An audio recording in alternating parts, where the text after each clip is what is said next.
Hello and welcome to the Strong Girl Squad podcast, the place where we talk about building strong bodies, strong minds and unapologetically powerful lives. And today we are going to talk about alcohol because it's come up a fair amount with my clients recently for various reasons. And I already know that this can be a slightly uncomfortable topic because people can get very defensive around drinking.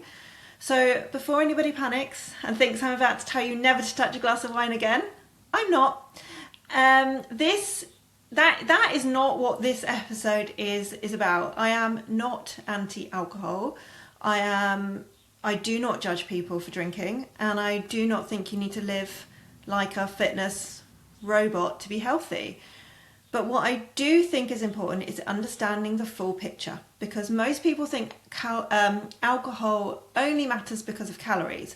But I actually think the calories are probably the least interesting thing about it, because what we actually need to talk about is sleep, recovery, muscle building, stress, hormones, insulin resistance, perimenopause, cravings, energy, food choices, and why alcohol hits you very, very differently in your 40s compared to your 20s.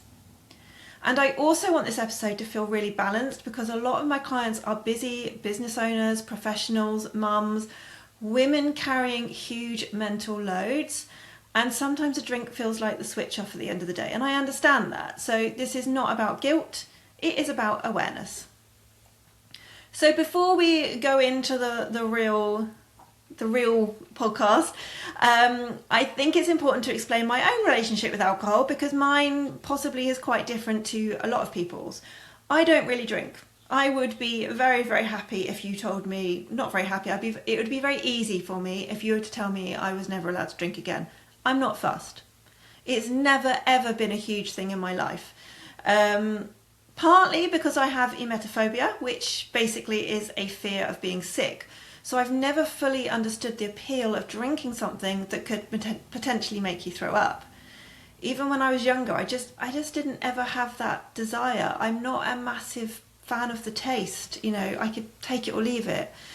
I don't find it relaxes me. I don't get any of those things from it.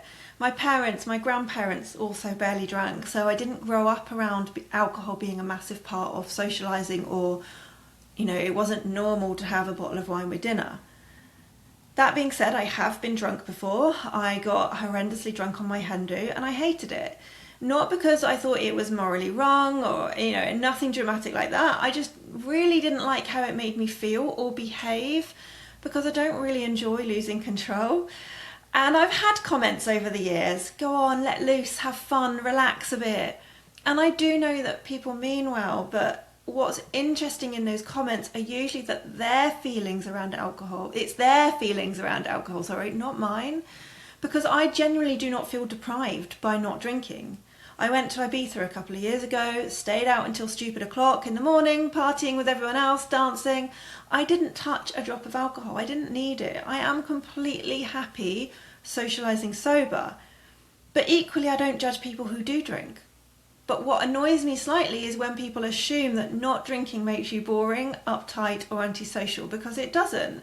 And I think that is important to say, because sometimes women feel pressure either way, like pressure to drink or pressure not to drink. And to be quite honest, I don't think either extreme is helpful. What I really believe this comes down to is choosing your indulgences, okay? Everybody has things in life that brings them enjoyment. Mine is chocolate. I am never going to be the coach telling you to cut out every enjoyable thing in your life in pursuit of abs, because that sounds miserable. For somebody else, so yeah, like I said, my thing is chocolate. For somebody else, their thing might be a couple of glasses of wine on a Friday, cocktails with friends, a gin and tonic in the garden, Sunday pub lunches with a drink.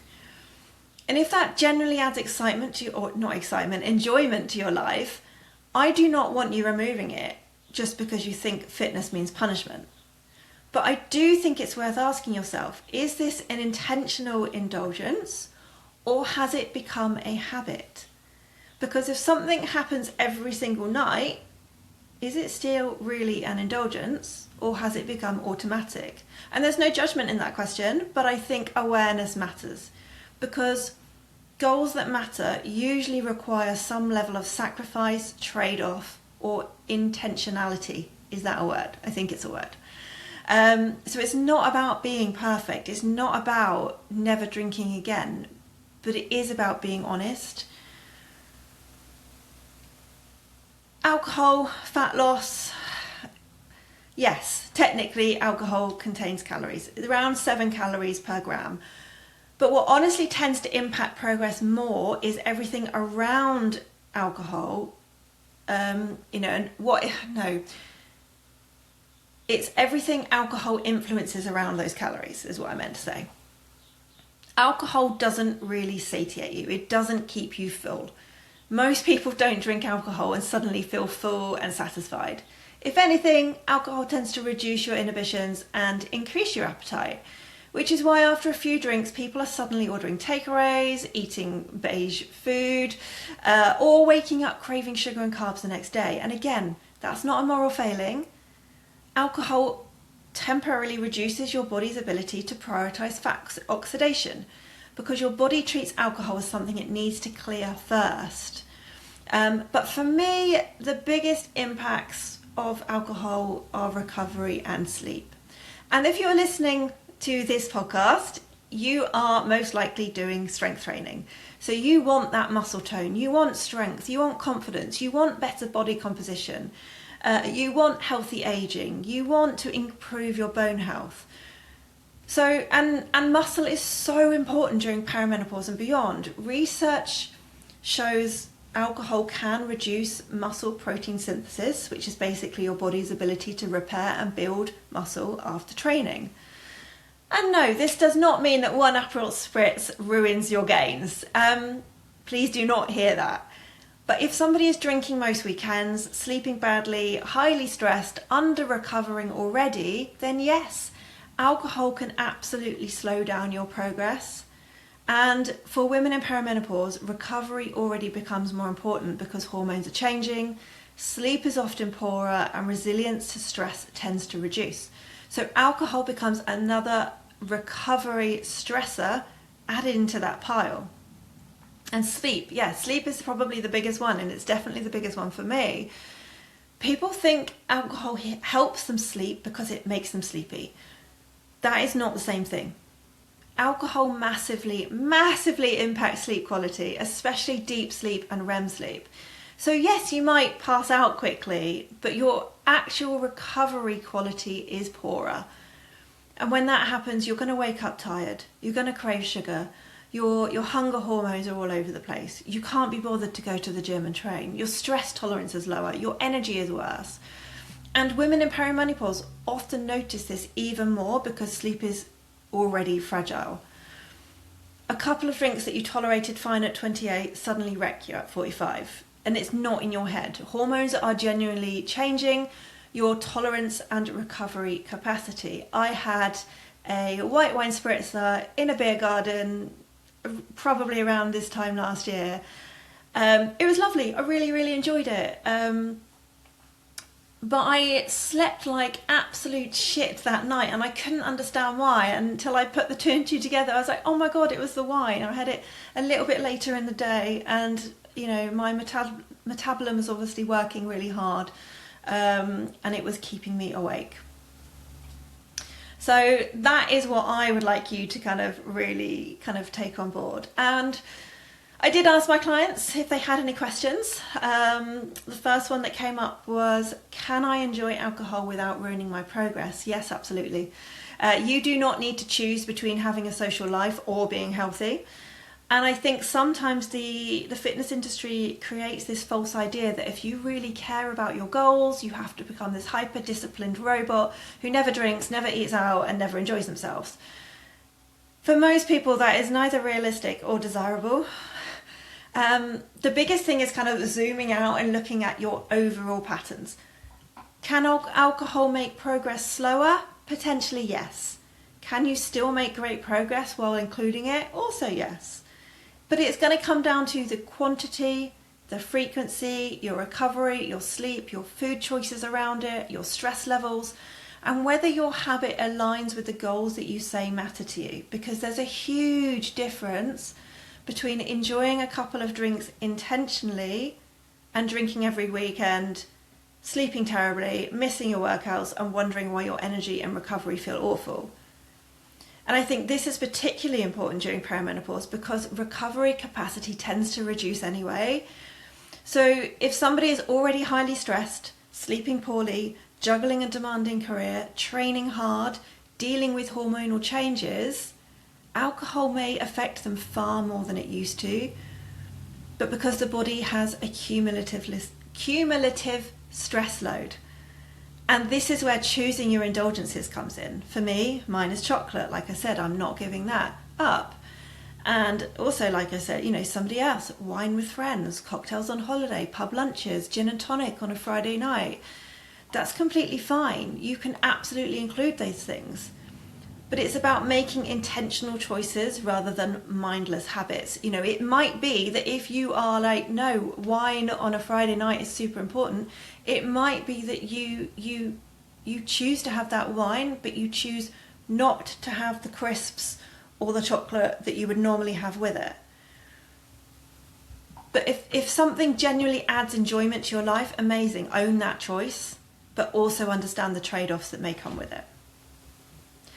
Next question was, do you have any tips for reducing cravings or replacing the ritual? Which is a brilliant question because I actually think it's a really important question because for a lot of people, the drink itself isn't the main thing. It is the ritual. It's that I've finished work. This is my switch off. This is my reward. This is the one time that I get to myself. And I think a lot of busy women are less addicted to alcohol itself and more addicted to the feeling of finally exhaling at the end of the day, especially women who spend all day making decisions, caring for everybody else, working under immense pressure, constantly being on. So sometimes replacing that ritual helps more than just having that willpower to say, no, I'm not going to drink.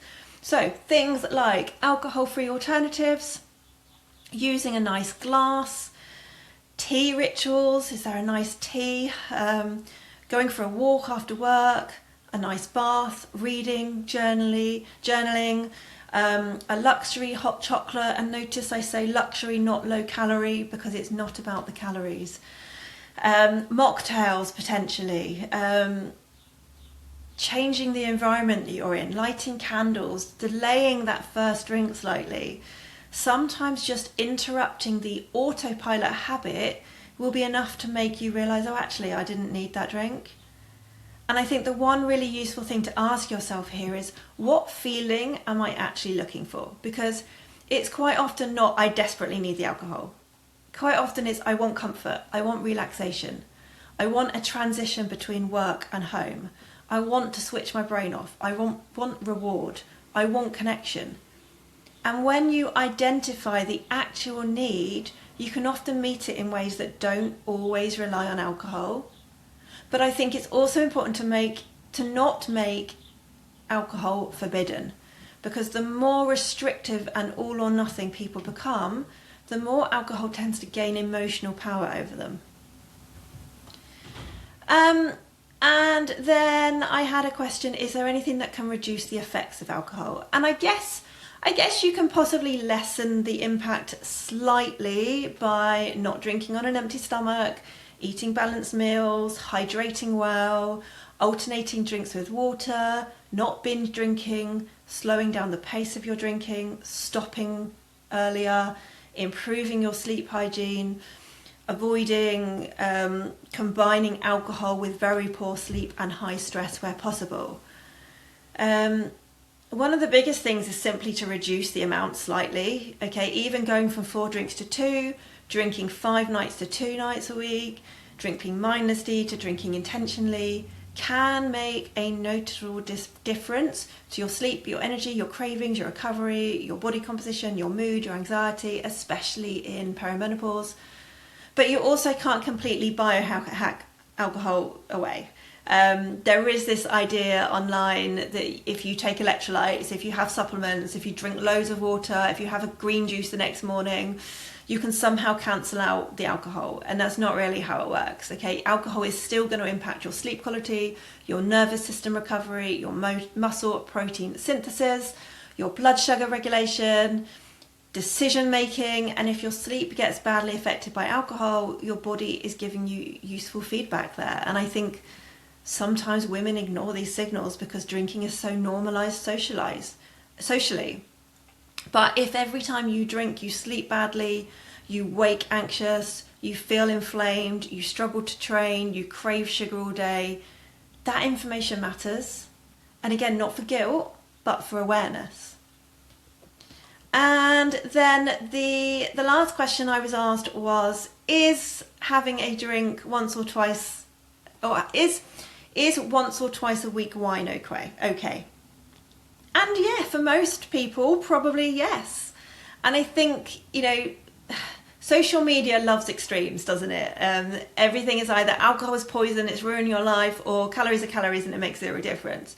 But the truth is that it's somewhere in the middle, because there is a huge difference, in my opinion, between a couple of glasses of wine once or twice a week and drinking 4 or 5 nights a week whilst already stressed, sleep deprived and struggling with recovery. Context matters. The issue is often less about one isolated drink and more about the cumulative stress load, because your body doesn't separate things neatly into little boxes. It would be lovely if it did, but it doesn't. It experiences work stress, poor sleep, hormonal changes, under-eating, emotional stress, hard training, alcohol, as part of the overall load that it has to recover from. And during perimenopause especially, resilience to that load can reduce, which is why some women suddenly feel like why does wine hit me so much harder now? And I'm using wine as an example. It could be a gin and tonic, it could be anything, it could be a cider. Hormonal shifts genuinely affect your sleep, your blood sugar regulation, stress resilience, recovery capacity, alcohol tolerance. So yes, for many women, enjoying wine once or twice a week can absolutely fit into a healthy lifestyle. But I think the more important question is my current drinking pattern helping me feel how I want to feel? Because ultimately, that's what matters most. At the end of the day, my job as a coach is not to make your life smaller. It is to help you build a life where you feel strong, healthy, confident, energized, and that includes enjoyment. I never want clients hiding the fact that they drink from me or feeling ashamed of it. But I do want people to understand that alcohol affects far more than calories. And sometimes when women realize how much better they sleep, how much better they recover, how much stronger they feel, and how much more stable their energy is, they naturally start changing their relationship with alcohol themselves. Not because they've been forced to, but because they have realized the trade-off no longer feels worth it all the time. And I think that is a much, much healthier conversation than alcohol is bad or alcohol doesn't matter. Live your life. Because the truth is usually somewhere in the middle. And that's where I'm going to leave it. So as always, stay strong, stay curious, and stay unapologetically powerful. Speak to you soon. Bye.